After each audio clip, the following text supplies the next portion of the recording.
जय गुरु जी, शुक्राना गुरु जी की सभी प्यारी संगत को जय गुरु जी।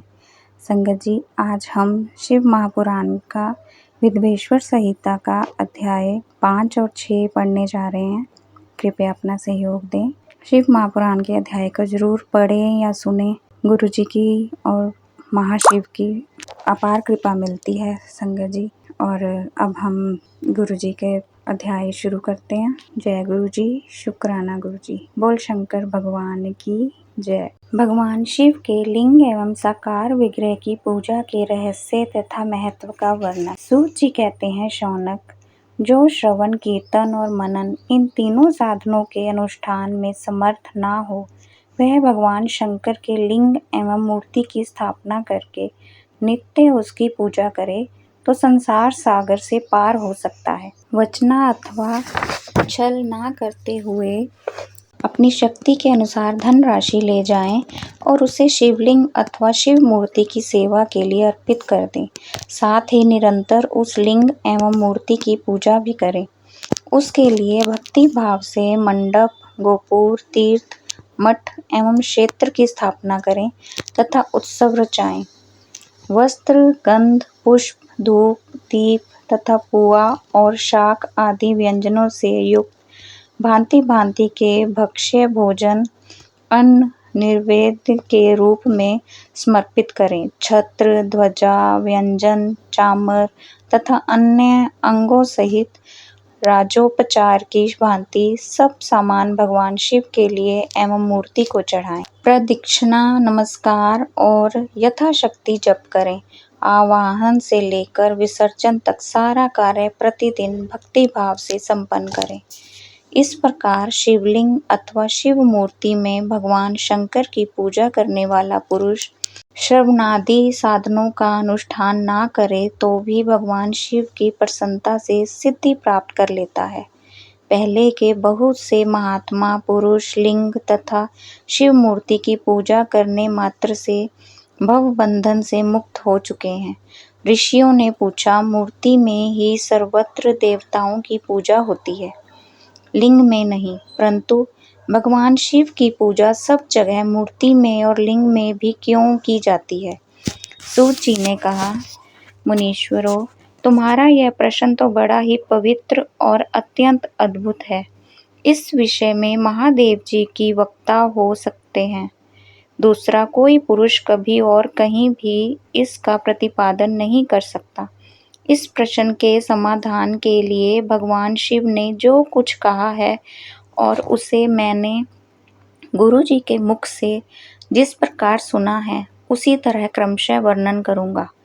एकमात्र भगवान शिव ही ब्रह्म रूप होने के कारण निष्कल, निराकार कहे गए हैं। रूपवान होने के कारण उन्हें सकल भी कहा गया है, इसलिए वे सकल और निष्कल दोनों हैं।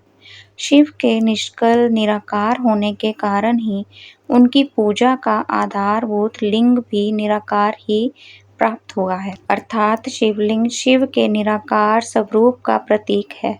इसी तरह शिव के सकल या साकार होने के कारण उनकी पूजा का आधारभूत विग्रह साकार प्राप्त होता है, अर्थात शिव का साकार विग्रह उनके साकार स्वरूप का प्रतीक होता है।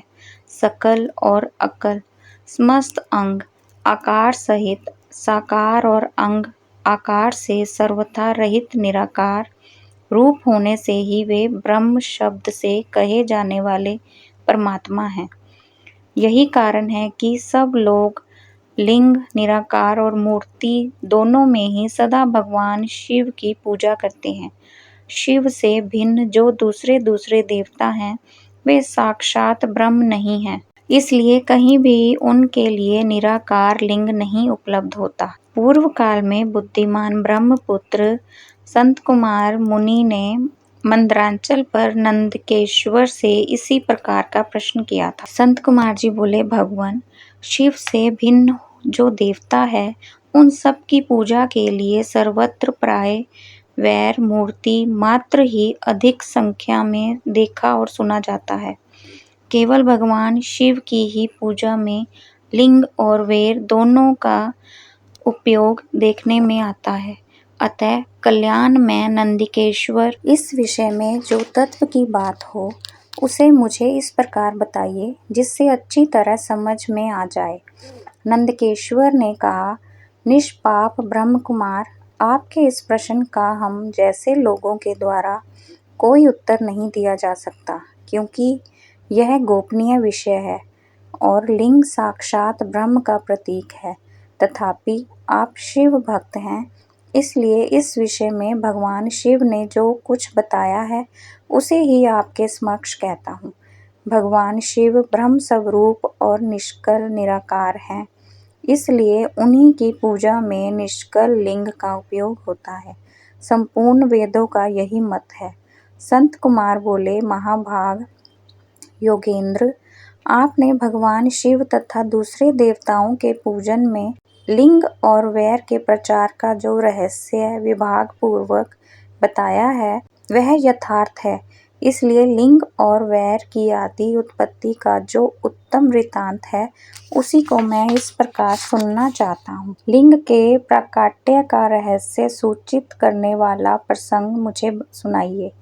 इसके उत्तर में नंदिकेश्वर ने भगवान महादेव के निष्कल स्वरूप लिंग के आविर्भाव का प्रसंग सुनाना आरंभ किया। उन्होंने ब्रह्मा तथा विष्णु के विवाद, देवताओं की व्याकुलता एवं चिंता, देवताओं का दिव्य कैलाश शिखर पर गमन, उनके द्वारा चंद्रशेखर महादेव का सत्वन, देवताओं से प्रेरित हुए महादेव जी का ब्रह्मा और विष्णु के विवाद स्थल में आगमन तथा दोनों के बीच में निष्कल आदि अंतरहित भीषण अग्निस्तंभ के रूप में उनका आविर्भाव आदि प्रसंगों की कथा कही। तदंतर श्री ब्रह्मा और विष्णु दोनों के द्वारा उस ज्योतिर्मय स्तंभ की ऊंचाई और गहराई का था लेने की चेष्टा एवं केतकी पुष्प के शाप, वरदान आदि के प्रसंग भी सुनाए। बोल शंकर भगवान की जय। संगत जी, विद्वेश्वर संहिता का अध्याय 5 और 6 यहाँ समाप्त हुआ। मुझसे कोई पढ़ने में भूल हो गई हो तो कृपया मुझे क्षमा कीजिएगा। संगत जी, कृपया अपना सहयोग दें। आगे भी शिव महापुराण के अध्याय को पढ़ने के लिए इस चैनल को लाइक एंड सब्सक्राइब कर लें और बेल आइकन को ज़रूर प्रेस कर लें ताकि आपको नोटिफिकेशन मिलती रहे। अब हम गुरु जी का मंत्र जाप करेंगे। ओम नमो शिवाय, शिव जी सदा सहाय।